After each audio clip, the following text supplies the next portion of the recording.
আসসালামু আলাইকুম।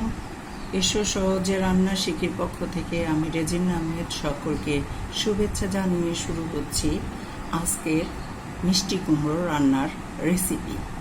অত্যন্ত সুস্বাদু এবং চমৎকার স্বাদের চিংড়ি মাছ দিয়ে এই মিষ্টি কুমড়ো রান্নাটা আমি আজ আপনাদেরকে দেখাবো। আমি কিভাবে রান্না করি সেটা আমি আপনাদের সাথে শেয়ার করতে চাই।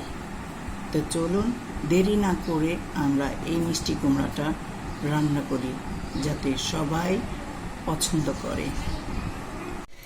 মিষ্টি কুমড়া সবজি রান্না করতে আমার লাগছে হলো মিষ্টি কুমড়া আমি এভাবে ধুয়ে কেটে রেখেছি।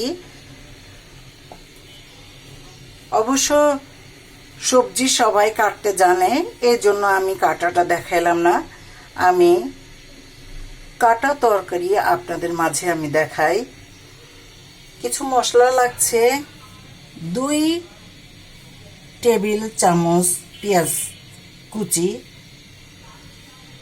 6টা কাঁচামরিচ, হাফ চা চামচ জিরা বাটা, 1 টেবিল চামচ রসুন বাটা, 1টা তেজপাতা। আর এটা আমি চিংড়ি মাছ দিয়ে রান্না করব বলে অল্প কিছু চিংড়ি মাছ নিয়েছি। এই মিষ্টি কুমড়া আমি চিংড়ি মাছ দিয়ে একটা ঝোলের তরকারি রান্না করব। এদিকে একটা ফ্রাই প্যানে আমি 4 টেবিল চামচের মতো সয়াবিন তেল দিয়ে গরম করতে দিয়েছি। ফার্স্টে আমি এই চিংড়ি মাছগুলো তেলে একটু ভেজে নিব। চিংড়ি মাছগুলো প্রথমে একটু ভেজে নিলে যে কোনো সবজির ফ্লেভার অনেক সুন্দর হয়, স্বাদটা অনেকটা বেড়ে যায়। তো আমি চিংড়ি মাছ দিয়ে দিচ্ছি।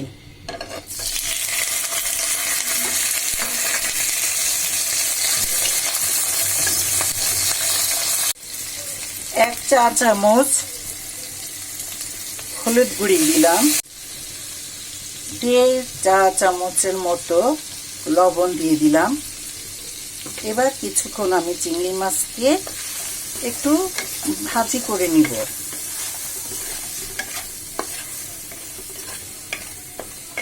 খুব বেশি সময় না, অল্প সময় আমি এটাকে একটু ভেজে নিব। 1 মিনিটের মতো সময় আমি ভেজে নিয়েছি।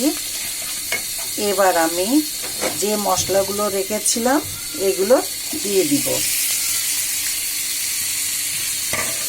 মশলাগুলো দিয়ে নাড়াচাড়া করি এবং মশলার মধ্যে অল্প একটু পানি দিয়ে আমি কষাবো। মশলার মধ্যে একটু পানি দিলাম। মশলাটা যত ভালো কষানো হবে সবজিটা তত মজার হবে।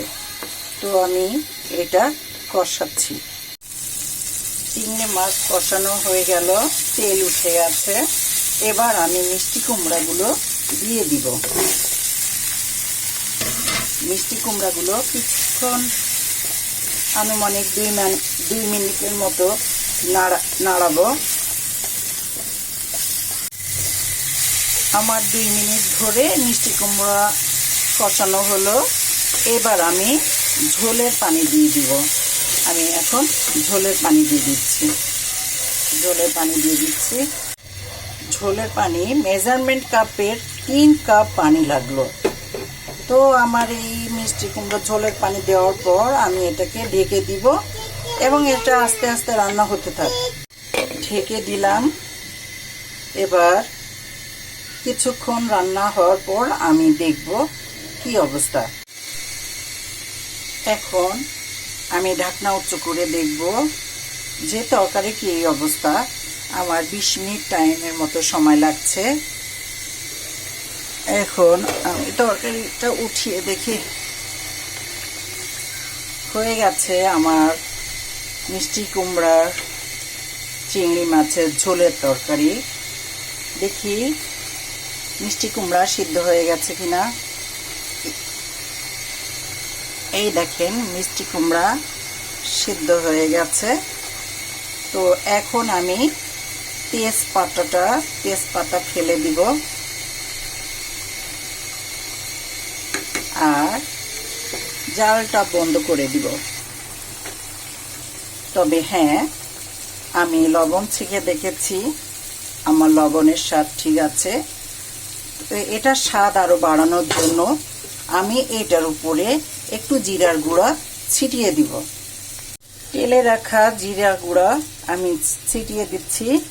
এটা দিলে যে সবজির অনেক স্বাদ বেড়ে যায়। এটা দিয়ে আমি সবজিটা 5 মিনিটের জন্য ঢেকে রাখবো, যাতে জিরার টালার ফ্লেভারটা সম্পূর্ণ সবজির মধ্যে চলে যায়। হয়ে গেল আমার মিষ্টি কুমড়া চিংড়ি মাছ দিয়ে রান্না। পুষ্টি গুণে ভরপুর এই মিষ্টি কুমড়া। এতে প্রচুর পরিমাণে ভিটামিন আছে, যেটা আমাদের শরীরের জন্য খুবই দরকারি।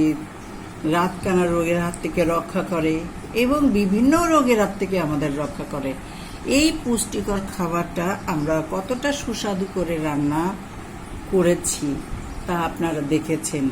অবশ্য চিংড়ি মাছ দিয়ে যে কোনো সবজি রান্না করলেই ভালো লাগে, তবে মিষ্টি কুমড়াটা অনেক বেশি ভালো লাগে।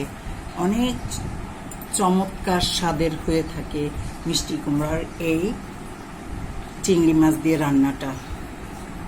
এটা যদি প্রত্যেকে খায় তাহলে প্রত্যেকের শরীরে পুষ্টির পরিমাণটা ঠিক থাকবে এবং সবাই স্বাদ করে খাবে, মজা করে খাবে। এটা আমি 100% গ্যারান্টি দিয়ে বলছি যে চিংড়ি মাছ দিয়ে যদি আপনি মিষ্টি কুমড়া রান্না করে দেন, তাহলে পরিবারের সবাই চেটে পুটে ভাত খেয়ে নেবে। এটা সাদা ভাত দিয়ে মিষ্টি কুমড়ার তরকারিটা খুবই ভালো লাগে। তো আজকের রেসিপিটা আপনাদের যদি ভালো লাগে, অবশ্যই আপনারা যারা সাবস্ক্রাইব করেন নাই তারা সাবস্ক্রাইব করবেন, লাইক কমেন্ট লিখবেন, লাইক দিবেন এবং অন্যদের মাঝে শেয়ার করবেন। এই বলে এখানে আমি শেষ করছি। খোদা হাফেজ।